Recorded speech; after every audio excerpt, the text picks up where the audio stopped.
Hello, in this video, I'm going to go through all of the cards that I would include if I was going to build an Appa Steadfast Guardian deck focused on flickering our stuff, airbending our stuff, enters and leaves triggers, and allies. Aang, Airbending Master, is 5 mana for a 4/4. When it enters, airbend another target creature. Whenever one or more creatures you control leave the battlefield without dying, you get an experience counter. At the beginning of your upkeep, get a 1/1 ally for each experience counter that you have. So every time we flicker something, exile its counter's closet and stick it back into play. That counts as it leaving the battlefield without dying, and that would give us an experience counter. The White's Sweat Bastion has the station ability with 12 plus station counters on it. For tap, create a token that's a copy of target artifact or enchantment you control, except for its legendary. We haven't gotten to any artifacts and enchantments yet, obviously, for 47 seconds into the video. But being able to copy our Conjure's Closet, our Cathar's Crusade, our Panharmonicons, those are all effects we want. And any of our cards that we flicker, if we flicker something and it comes into play, it's not going to be able to attack that turn anyway. You could station it. Airbender Ascension. For 1 and a white, it's an enchantment. Whenever this enchantment enters, airbend it to one target creature, so it doesn't have to be ours. Whenever a creature you control enters, put a quest counter on it. At the beginning of your end step, if this enchantment has 4 or more quest counters on it, exile its one target creature control, then return to the battlefield under its owner's control. This is another Conjure's Closet effect, and the truth is that if you airbend 2 of your things and have 2 creatures enter, Appa is going to make 2 1/1s, and that already gets you all your quest counters. So now you can bounce all of your enter the battlefield abilities. Airbending Lesson. If you want to airbend your opponent's stuff, here's a lesson that can let you do that. Anti-causal Vestige. When this creature leaves the battlefield, draw a card. Then you may put a permanent card of mana value less than or equal to the number of lands you control from your hand onto the battlefield tapped. So whenever you airbend it, you exile it from play, which is a creature leaving the battlefield. You recast it for 2. That has no enters trigger, but good stuff there. Archaeomancer's Map. 2 and a white. When this map enters, search your library for up to 2 basic playing cards, reveal them, put them into your hand, and shuffle. When a land enters the battlefield under your opponent's control, if the player controls more lands than you, you may put a land card from your hand onto the battlefield. Now, Appa says it can airbend any number of other target non-land permanents you control, not just your creatures. So you could continue to bounce the map, and you're not playing green, you're not playing red, you're not making treasures. You need to be able to keep up on the mana, and that can help you do it. Astronaut's Altar. This is a fun one. 3 colorless artifacts, sack a creature, add colorless. So whenever you cast a spell from exile, you make a 1/1. Then you can sacrifice that 1/1 to pay the next airbending cost of another permanent that you have in exile. So if Appa exiles 3 creatures that enter that for the abilities, you play the first one for 2. It makes a 1/1. You sack it. You play the second one. You sack the 1/1. You get 2 colorless. You play the third one. You just got all of your stuff back. And every single time you bounce Appa, you can do that, which is just fantastic. Austere Command. For 4 white. Choose, draw artifacts, enchantments, mana value 3 or less, mana value 4 or greater. You can bounce everything you have with Appa, Austere Command, and then put everything you have back into play. It's pretty good. Protects all your stuff. Airbends them away. Aven Interrupter. For 1 and a white, it enters the battlefield, exile target spell, becomes plotted, has flash, fly, and it's a 2/2. But spells your opponent's cast from graveyards or from exile cost 2 more to cast.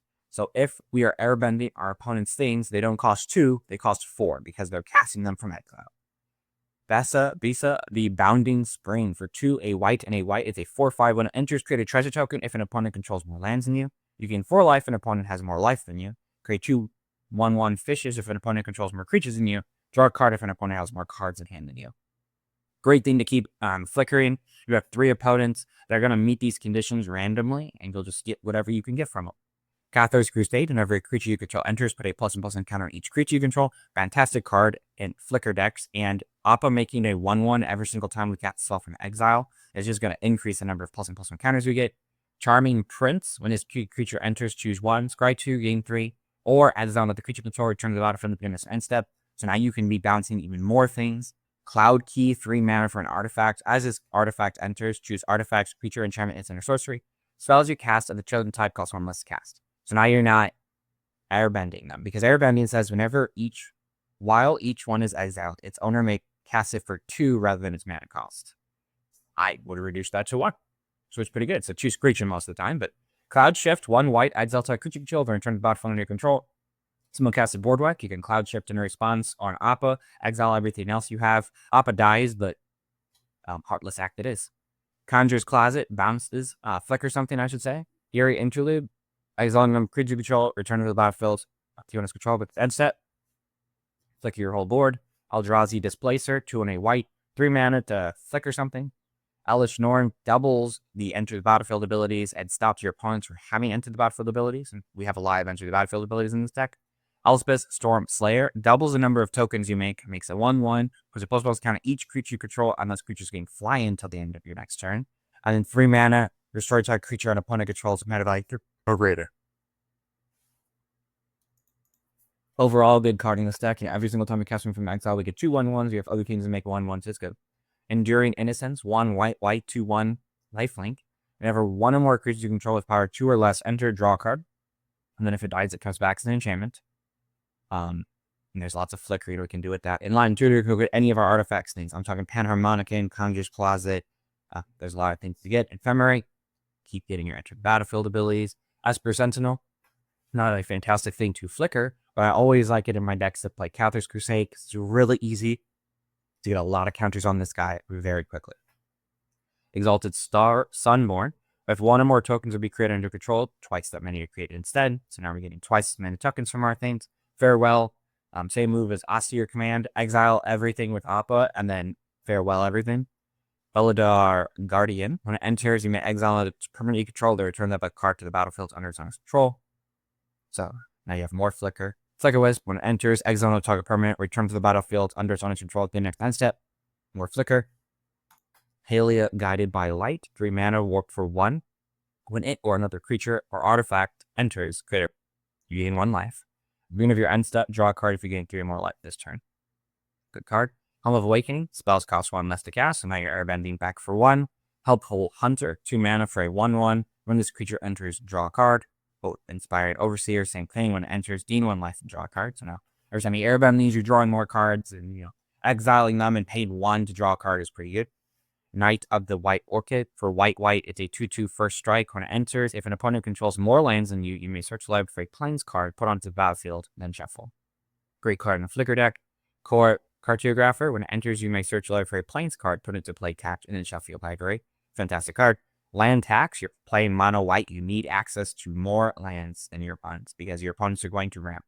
Lauren of Third Path. When it enters, just up to 1 target artifact or enchantment. Then you can tap it to have players draw cards, but mostly we're going to flicker it to destroy artifacts and enchantments. Mindstone, again, you need access to as much land as possible.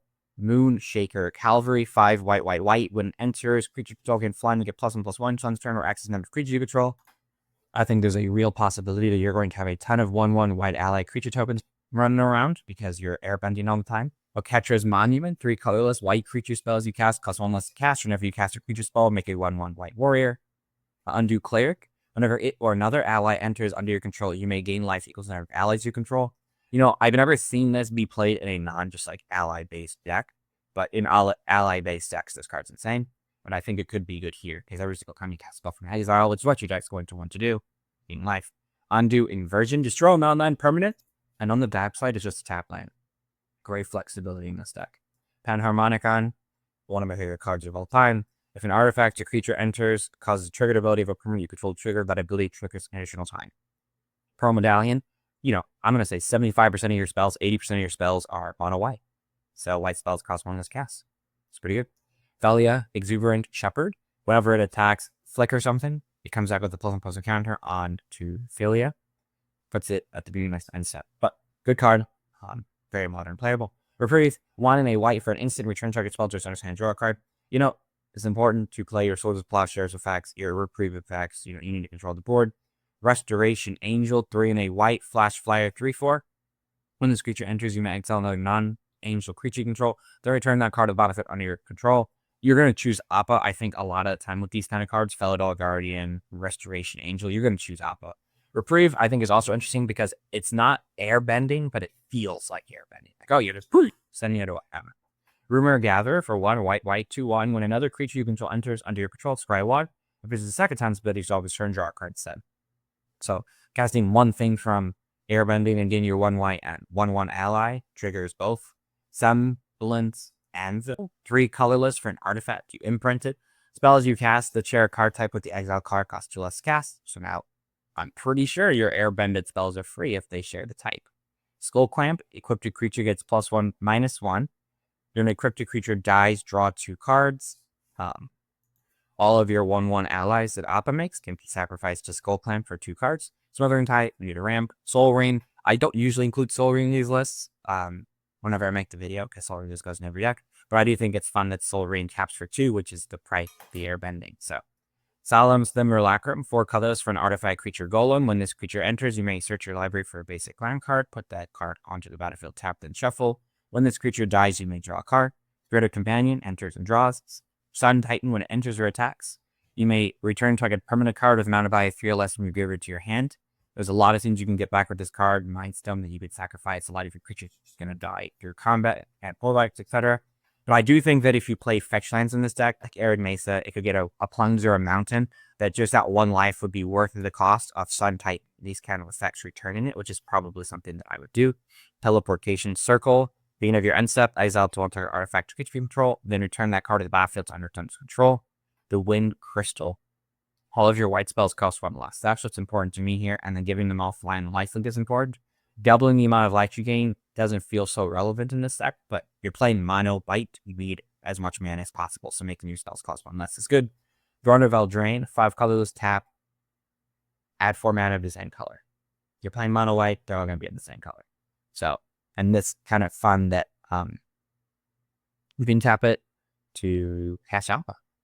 Wall of Omens, when it enters, draw a card. Witch Enchanter, when it enters, destroy target artifact or summon opponent controls, and then it says a land on the back, which is fantastic. War Room, we are mono white, so only paying 1 life is very good to draw a card. Amiria, this guy ruined. At the beginning of your upkeep, if you control 7 or more planes, you may return target creature card from your graveyard to the battlefield. Great card in this deck. I mean, we're playing mono white. We have a lot of planes. A lot of our cards don't grab planes. So those are all the cards that I would include, other than basic lands and etc., that I would include if I was going to build an Appa Steadfast Guardian deck. I hope you enjoyed this deck tech. If you have cards that you would add to your list, please let us know in the comments below. I hope you have a good rest of your day, and may your top decks be ever in your favor. Thank you.